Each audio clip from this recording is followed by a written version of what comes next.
नमस्कार। यहाँ अचम्मै लाग्दो ठाउँमा हामी आइपुगेका छौँ। आज आइतबारदेखि हिँडेर आज के बार हो?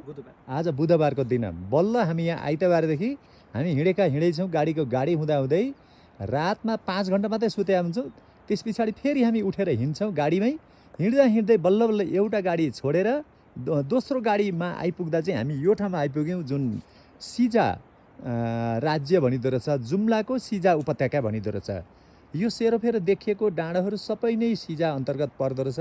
यो माथि देखिएको पनि यो यतापट्टिको पनि सबै सिजा अन्तर्गतै पर्दो रहेछ र यतापट्टि यो देखिँदैछ यो पनि सिजा अन्तर्गतै पर्दो रहेछ। यो सबै सिजा नै, यो सबै स्याउ खेती योग्य जमिन रहेछ। त्यतापट्टि सबै स्याउ खेती लाउने चलन रहेछ। यहाँको विशेष खेती त धान र गहुँ, जौ र स्याउ नै रहेछ विशेष आम्दानी र सिमीहरू हुँदो रहेछ। र यहाँ धेरै पुरानो यसको शिलालेखै भेट्न सकिएको छैन। यो इतिहासमा पत्ता लगाउनै नसकिने कुरा रहेको छ। यो महाभारतसँग सम्बन्धित हुन सक्छ। यो लगभग सम्झना गरौँ यहाँ जालन्धरले राज्य गरेको रहेछ। धेरैभन्दा धेरै पुरानो कुरा। जालन्धरले राज्य गरेर उसले धेरै ठुलो दबाब दिएर यहाँको जनता मास्दै गएर नानाखण्ड त्यो उसमा विकृति बढ्दै गएपछि महादेवले उसलाई फेरि समाप्त गरेर चाहिँ फेरि देवीको उत्पन्न भएछ यो ठाउँमा र देवीको पूजा आराधना गर्न थालिएको रहेछ। हामी यो स्थानमा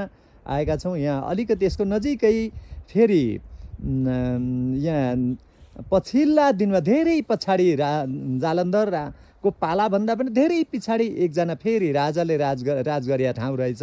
यहाँको त्यही भग्न अवशेषहरू केही भेटिन्छ भन्ने कुरा छ। हामी त्यहाँ अहिले एकछिनमा जाँदैछौँ। अहिले कनका सुन्दरी देवीको मन्दिरमा आएका छौँ। यहाँ एकजना गुरुजी हुनुहुन्छ, उहाँले हामीलाई केही प्रकाश पारिदिनुहुन्छ भन्ने हामीलाई आशा छ। हजुर नमस्कार। नमस्कार। हजुर के थरी हुनुभयो? मेरो नाम रामकृष्ण देवकोटा। हजुर भारद्वाज गोत्र देवकोटा थरी हुनुहुन्छ। यहाँको मन्दिर पुजारी। हजुर कनका सुन्दरी मन्दिरको पुजारी हुनुहुन्छ। कहिलेदेखि हुनुहुन्छ यहाँ? म त 13 वर्ष उमेर। 13 वर्ष उमेरदेखि अहिले कति वर्ष उमेर हुनुभयो? 41। 13 वर्षको उमेरदेखि अहिले 41 वर्षको उमेर पुरा गर्दा पनि यही ठाउँमा अहिले पुजारीको रूपमा हुनुहुन्छ, होइन त? हो। अब यसको इतिहासको बारेमा थोरै तपाईँलाई थाहा छ नि त, होइन त? पक्कै थाहा छ। यो देवीको उत्पत्ति यहाँ कसरी भयो होला भनेर अलिकति पृष्ठभूमि सुनाइदिनु न छोटकरीमा भन्नाले पनि अब पहिला अब राज्य त थुप्रैहरू राज्य भए। देवीको स्थापना गर्ने उसमा के भयो भने जब जालन्धर राजाको अन्त्य भइसकेपछि त्यसपछि देवी प्रकट भए। जालन्धर राजा भन्दा जालन्धरले यहाँ राज्य गरे। जालन्धर राक्षस पनि भन्थ्यो होला। शिवको एक अवतार हो, होइन? शिवको एक अवतार हो। उहाँको पालादेखि भन्दै लैजानु। त्यहाँदेखि अनि ठ्याक्क त्यो भइसकेपछि जालन्धरको अन्त्य देवी प्रकट भइसक्यो। फेरि अर्को राजा पनि अब त्यसै अब दानवीर टाइप हो भनौँ। दानवीर थिए, एकदम दयालु थिए, दानवीर थिए। अनि त्यति बेला पनि देवीको त्यति महत्त्व भएन। नहुँदाखेरि फेरि त्यो राष्ट्रलाई, त्यो राज्यलाई चाहिँ अनि हाम्रो लामाले चाहिँ ध्वस्त बनायो। लामा आए कहाँबाट? हजुर लामा र उनीको युद्ध हुन थाल्यो। युद्ध भएर अनि त्यसपछि त्यो राज्य अन्त गरिसके। त्यहाँदेखि नै हाम्रो पूजा आजा सुरु भयो। अनि ती लामा राजा आएर यहाँका जो राजा थिए उनलाई नष्ट गरेपछि ती लामा राजा चाहिँ कहाँ बस्थे त? तिनी आउनु चाहिँ भोटबाट आएको कि ताक्लाकोट भने कि ताक्लाकोट जे होस् तिब्बत एरिया कहीँ पर्दो। तिब्बत एरिया यता गइदिनु त। तपाईँले त्यो ठाउँलाई देखाइदिनु त, कुन ठाउँमा गुफा थियो उनीको? अनि त्यहाँ तिब्बतबाट आउँदा हजुर पारे त्यो गुफामा त्यहाँ अलिकति त्यो माथि बाटो छ, बाटोदेखि तलतिर भत्किएको ठाउँ देखिन्छ। हजुर त्यहाँ अलिकति जुम गरेर म हेर्छु। ठुलो त्यहाँ टोड्काहरू देखिन्छन्, ठुला टोड्का देखिन्छ। तर त्यो भत्किएको चाहिँ माथिको बाटो बनाउँदा त्यहाँ चाहिँ लुकी बस्ने ठाउँ रहेछ उनीको, ती राजाको। र त्यहाँ लुकेर यतापट्टि चाहिँ उनी हमला गर्थे, होइन त? हजुर हो। त्यस पछाडि अनि अब त्यो राज्य अन्त्य भइसक्यो। फेरि देवीको स्थापना भयो। देवीको स्थापना भइसकेपछि अब लडाइँ झगडा त पटक भइरह्यो। तर पनि अब देवीको विषयमा चाहिँ केही भएन। त्यहाँदेखि पूजा आजा चाहिँ रेगुलर चलिरह्यो। पछि अनि थुप्रै राजाहरू भए, शाहा वंशी, अब नागराजाहरू पनि आए। त्यो थुप्रै सिजापति नरेश थिए।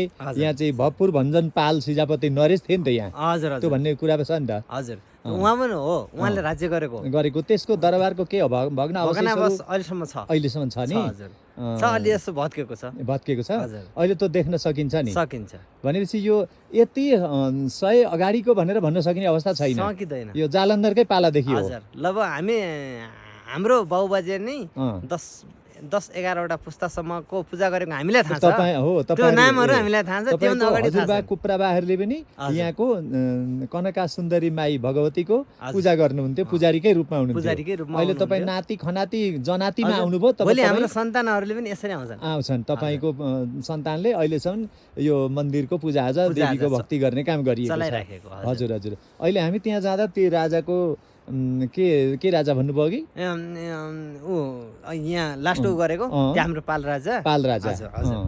हो यसैमा खस राजाले पनि यसैमा त्यही नै गरे, मल्ल राजाले पनि यसैमा गरे, पाल राजा ती सबै यही, नाग राजाले पनि यही नै हो, सबैको यही नै हो। नाग राजा पनि आए। हजुर नाग राजाले पनि राज्य गरेको हो। अनि त्यहाँ नाग पत्थर थियो भन्ने कुरा छ नि, दरबारभित्र नाग पत्थर थियो, अनि उत्खनन गरेर नाग पत्थर पनि पहिले फेला पारेको छ भन्ने कुरा छ नि त। त्यो पत्थर त खै फेला अहिलेसम्म छैन, त्यो यसमै गाडिएकै छ। गाडिएको ती भित्र छ। हजुर, हो हो हाम्रो इतिहासमा के भेटिन्छ भने भपुर भञ्जन पाल राजाको दरबारको चाहिँ उद्घाटनको कार्यक्रम थियो। त्यो उद्घाटनको कार्यक्रममा हाम्रो दर सन्तानले अर्थात् मौद्गल्य कुर्गनी भट्टहरूले यो दरबारको कार्य अलिक विफल हुन्छ, त्यति योग्य छैन, यहाँभित्र नाग पत्थर छ यो कुनामा भनेर भने पछाडि त्यो उत्खनन गरेर कार्यक्रम रोकेर उत्खनन गरेर त्यहाँको नाग पत्थरलाई निकालिसके जस्तो भनेको त्यस्तै निस्केपछि अनि यो ठाउँलाई चाहिँ त्यही मौद्गल्य भट्टले पुजारी गुरुपुरोहितको रूपमा, दरबारको गुरुपुरोहितको रूपमा उहाँले चाहिँ एउटा मान पाउनुभएको, त्यहाँ चाहिँ पुरोहितको रूपमा कार्य गर्न सफल हुनुभयो होइन भन्ने कुराहरू छ। त्यस पछाडि उहाँका दर सन्तान कहाँ पुगे होला भन्ने कुरा याद छ। पल राजाहरू कहाँ छन्, त्यत्रो वर्ष राज्य गरे। त्यो अब त्यहाँ तलको खेतहरू, त्यहाँ तलको त ठाउँहरू हेर्दा यस्ता ठाउँमा बसेर एउटा हो त होइन, यहाँ सिन्जा जस्तै शिवको तपस्या गर्ने ठाउँ जस्तो होइन, अनि जप तप आदि इत्यादि गर्ने, अनि त्यहाँदेखि जालन्धरसँग जोडिएका कुराहरूसँगको सम्बन्ध छ नि त। यो त सिजा राज्य त जुम्ला त एउटा जिल्ला मात्रै भयो पछि गएर, तर सिजा त सिजा हो पहिल्यै, सिन्जा होइन, सिन्जा भने सिजा दुईटा अक्षरबाट एउटा शब्द बनेको छ होइन। जालन्धरले राज्य गरेको र शिवका भक्तहरूसँगको सम्बन्ध। शिव र जालन्धरको एकवटा नाम ल्याउँदा सिजा हो। त्यहाँबाट चाहिँ यसको इतिहास सुरु हुँदो रहेछ। त्यो इतिहास केही कोट्याउनु हो भने त्यहाँभित्र केही त पाइन्छ, तर अहिले बाहिर हाम्रो नजरमा देखिनेमा चाहिँ छैन होला। त भग्न अवशेषहरू छ त्यहाँभित्र, शिलालेखहरू होला, अब त उत्खनन गर्ने तर केही हो भेटिएको त हामीले अघि भित्र पनि दर्शन गर्यौं। हो त्यहाँ पनि राखेको छ। हजुर हजुर हजुर। अब त्यो नागको उसो चाहिँ त्यो आएको छैन अहिले। हजुर हजुर हो। फेरि अहिले पुरातत्व विभागले यो खोज्दैछ, यो खन्न दिएको छैन, रोकेको छ। त्यहाँ भने उसले संरक्षण गरेर राखेको छ। भोलि उसकै उसमा छ, नेतृत्वमा छ। ठिक छ। हस् त हस्। यहाँलाई नमस्कार, धेरै धेरै धन्यवाद।